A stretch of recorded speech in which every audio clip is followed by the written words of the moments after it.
Bonjour à tous, donc on se retrouve aujourd'hui, comme vous pouvez le voir sur le titre, pour parler des huiles végétales. Donc je vais vous parler des huiles végétales que j'ai moi, que je renouvelle tout le temps et que j'utilise tout le long de ma routine capillaire. Avant de commencer, j'aimerais remercier les nouvelles personnes qui se sont abonnées à ma chaîne et bien sûr tous ceux qui sont là depuis le début. Donc on y va tout de suite.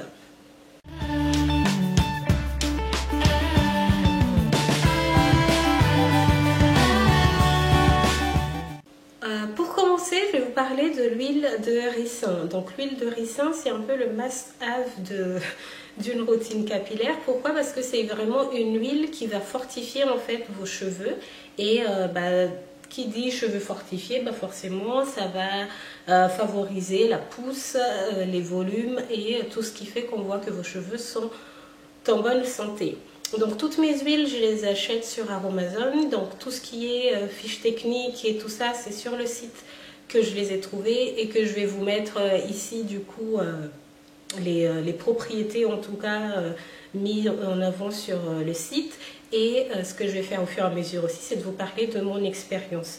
Donc eux, ils présentent cette huile comme une huile qui va s'employer pour fortifier les ongles, cheveux et cils et qui va parfaire en fait les cheveux secs, dévitalisés et fourchus, cassants ou crépus. Elle est connue pour en favoriser la pousse. Donc quand vos cheveux sont fortifiés, forcément que la pousse va être favorisée. Les cheveux, quand vous vous dites que vos cheveux ne poussent pas, c'est parce que vos cheveux sont fragilisés, il y a quelque chose qui manque en fait, les cheveux poussent toujours. C'est juste que comme ils ne sont pas assez fortifiés, assez en bonne santé, finalement ça se casse ou il y a des chutes. Donc les propriétés, c'est que cette huile fortifie, traite, régénère et réhydrate les cheveux abîmés et maltraités par des manipulation chimique et favorise la croissance des cheveux, des cils et des ongles. Effectivement, j'ai déjà vu et entendu des filles qui disent qu'ils mettent ça sur leurs cils ou même les sourcils et en fait ça favorise aussi la pousse de ces petits poils là. J'ai essayé avec les sourcils, mais en fait j'étais pas assez consistante dans la manière de le faire, donc j'ai laissé tomber. Mais sinon maintenant j'essaie toujours de l'inclure dans mes bains d'huile et dans chaque soin que je fais à mes cheveux, en tout cas une fois par semaine. Dans mes bains d'huile, je mets toujours l'huile de ricin et je vois vraiment la différence par rapport à avant quand j'en utilisais pas. Donc il fortifie vraiment les cheveux. Maintenant, les personnes l'utilisent différemment. Il y a des personnes qui vont masser leur cuir chevelu avec, qui vont aussi l'utiliser en huile de sellage. Mais moi, vraiment, je ne le recommande pas et je ne le ferai pas parce que c'est une huile qui est très très épaisse et donc qui va alourdir vos cheveux et surtout aussi qui va... vous voyez, ça va donner un effet un peu poisseux, je trouve. Donc moi, je le préfère vraiment en bain d'huile. Donc il y a différentes manières d'extraire l'huile, à froid ou à chaud. Et ça va faire que vous allez avoir soit une huile transparente ou une huile très sombre. Mais en tout cas, l'huile de ricin, moi, que j'achète sur Aromazone, c'est celle qui est transparente et il me semble que c'est une extraction à froide, à vérifier. Donc, je vous laisse faire des recherches. Moi, je vous donne mon avis. C'est une très très bonne huile pour fortifier et vraiment, je le recommande pour inclure en fait dans votre routine capillaire et surtout en bain d'huile. On passe tout de suite à la suivante. Donc, l'huile suivante, c'est l'huile de jojoba. L'huile de jojoba, comment dire, c'est une huile dont je ne peux plus me passer maintenant que je la connaisse. Et en fait, c'est une huile qui est très très légère. Alors, comment il le présente chez Aromazone? C'est que c'est une huile qui est connue pour réguler la production de sébum et protéger la peau de la déshydratation, pénétrant facilement dans la peau, elle ne laisse pas de film gras. Donc, évidemment, c'est une huile qui peut s'utiliser pour la peau, mais aussi sur les cheveux. Donc pour les cheveux, ce qu'ils disent sur le site en fait, c'est que ça va rééquilibrer les cheveux gras en normalisant la production de sébum. Il va aussi redonner de la vitalité, de la brillance et de la souplesse aux cheveux et aux cheveux secs et cassants forcément. Donc en fait, il va enrayer la chute, c'est peut-être un mot un peu fort, mais faire diminuer la chute et va nourrir les cheveux.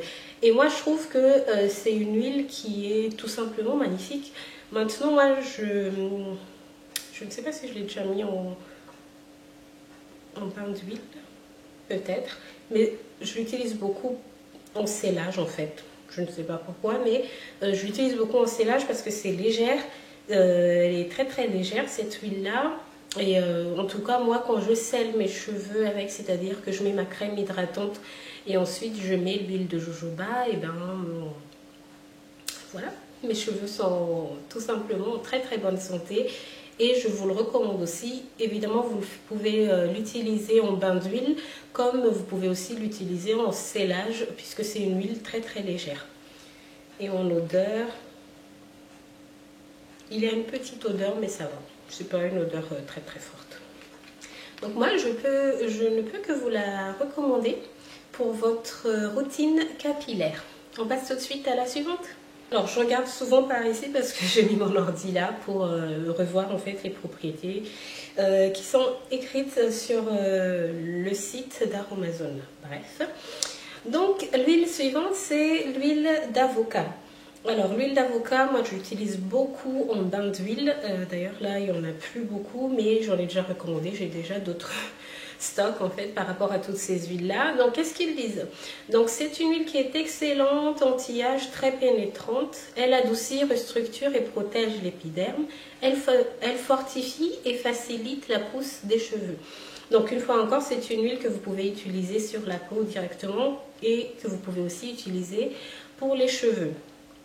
Donc les propriétés, c'est que c'est un embellisseur capillaire, elle apporte brillance et vigueur aux cheveux est réputée pour stimuler la pousse des cheveux. Donc comme je vous avais dit tout à l'heure, qui dit renforcer, apporter vigueur et tout ça aux cheveux, bah forcément ça va favoriser la pousse. En fait, il n'y a pas d'huile magique qui va faire que vos cheveux vont pousser, c'est leur propriété. Est-ce que c'est une huile qui va apporter de la force, de la vitalité, de la vigueur à vos cheveux? Bah forcément quand quelque chose est en bonne santé, bah forcément quand les cheveux en tout cas sont en bonne santé, ils vont pousser et la longueur va se maintenir. Vos cheveux poussent tout le temps, je me répète, mais il faut vraiment que ça rentre. C'est que nos cheveux poussent tout le temps, mais s'ils sont en bonne santé, forcément la longueur va rester. S'ils ne sont pas en bonne santé, et ben, vous allez avoir de la casse, de la chute, et vous allez vous dire que vos cheveux ne poussent pas. Non, ils poussent, mais il faut qu'ils soient en bonne santé pour que vous puissiez voir la longueur et que ça reste. Donc voilà pour l'huile d'avocat, moi je trouve pas trop d'inconvénients. Je l'utilise beaucoup en bain d'huile. Au niveau de l'odeur, l'odeur est un peu plus forte par exemple par rapport à l'huile de jojoba, mais bon, vous l'utilisez en bain d'huile et ensuite bah, vous rincez et c'est bon.